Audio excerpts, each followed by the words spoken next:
talk about unexpected blessings. So have you ever received an unexpected blessing in your life? And how have they impacted you, your unexpected blessings?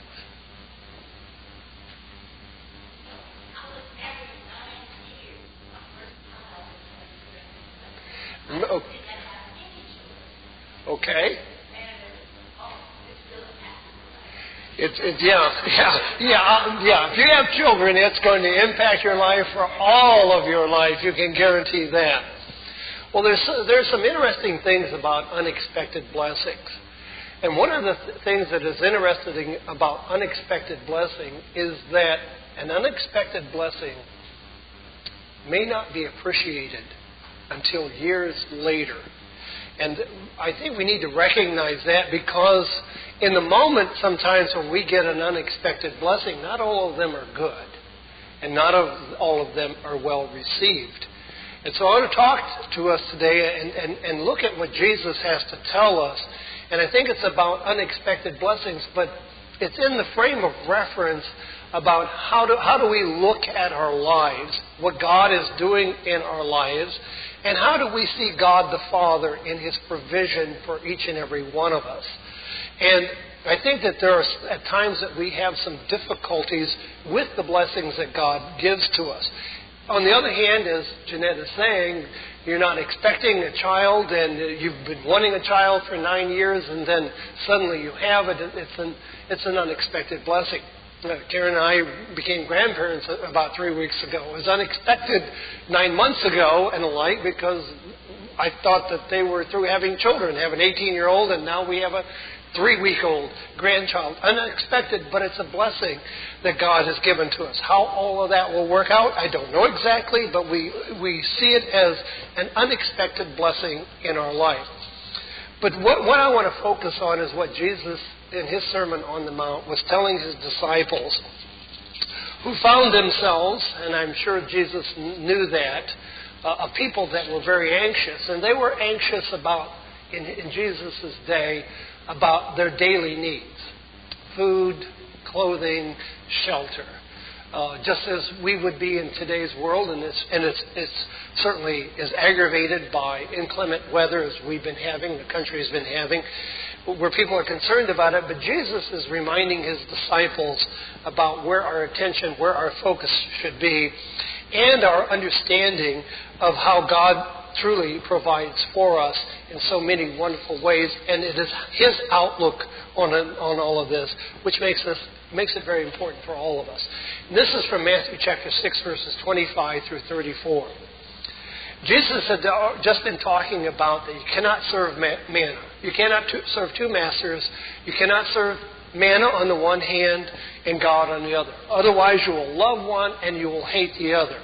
And then He says, therefore, He says, I tell you, do not worry about your life, what you will eat or drink, or about your body, what you will wear. Is not life more important than food, and the body more important than clothes? Now tell that to the designer world today, that clothes aren't the most important thing in your life and exactly how you look. I mean, it kind of gives us a little idea of how far askew that we can get in our thinking and our way of life. There's always been fashion design, and I'm not against fashion design, but now it is such incredible peer pressure. I was watching a program the other day when they were talking about a pair of Nike shoes that were $5,000 for the shoes. And you look at, and they were one of the first models to come out, but we all know that tennis shoes can cost you a couple $100s easy. A pair of jeans can be a couple $100 or more. I think most of us growing up, for us older generation, if you got a pair of kids, you were pretty uptown. That was, again, the brand name. But, if you got a pair of tennis shoes, that was pretty good. And a pair of dress shoes, or you might have those. And jeans were jeans, and you might have Wranglers or Levi's, but there wasn't all kinds of different things. But Jesus is saying here, don't be concerned about your life. And don't be concerned about these things. It says, look at the birds of the air. They do not sow or reap or store away in barns, and yet your heavenly Father feeds them. Are you not much more valuable than they? Who of you, by worrying, can add a single hour to his life? And why do you worry about the clothes? See how the lilies of the field grow? They do not labor or spin, yet I tell you that not even Solomon, in all of his splendor, was dressed like one of these. If that is how God clothes the grass of the field, which is here today, and tomorrow is thrown into the fire, will he not much more clothe you? O you of little faith, do not worry, saying, what shall we eat, what shall we drink, or what shall we wear? For the pagans run after these things, and your heavenly Father knows that you need them. But seek ye first the kingdom and his righteousness, and all these things will be given to you as well. Therefore do not worry about tomorrow, for tomorrow will worry about itself. Each day has enough trouble of its own. Now, so let's take this apart a little bit and unwrap this and see what Jesus is telling us.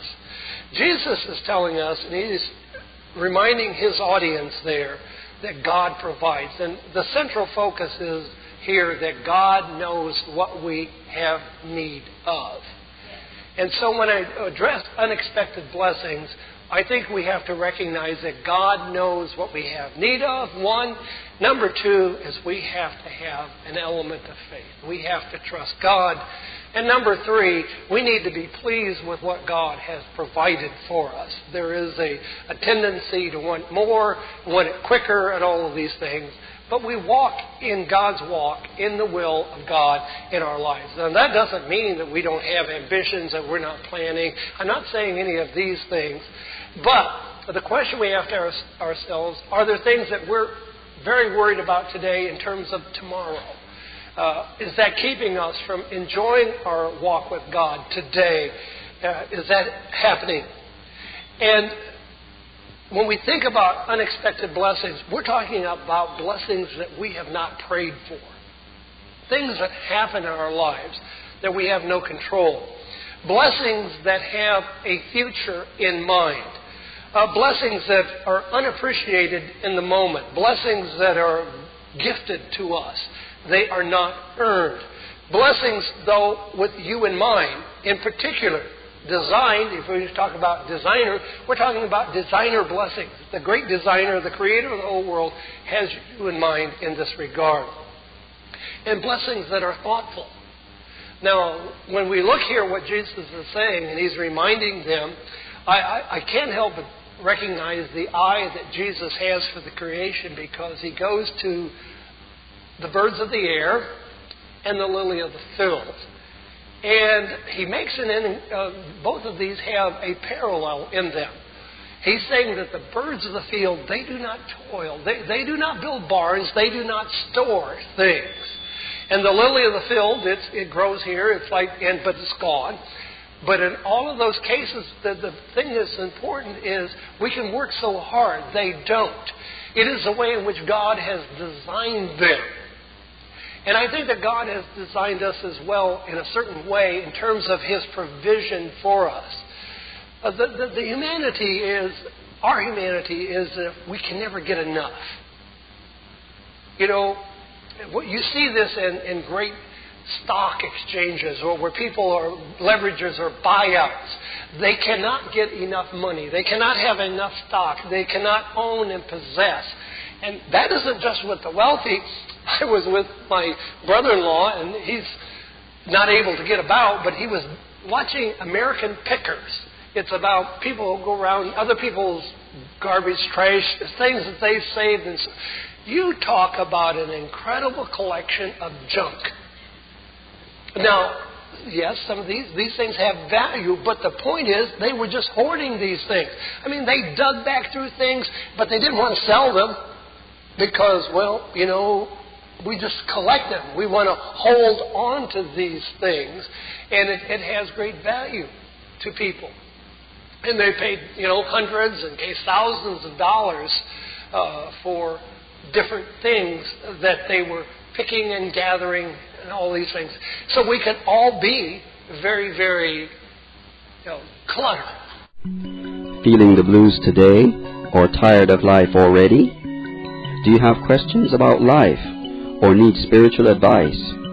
The Worldwide Church of God is located in Fairfield, Santa Rosa, and Modesto, California. We welcome everyone to attend our worship services with us every week at the times listed on your screen.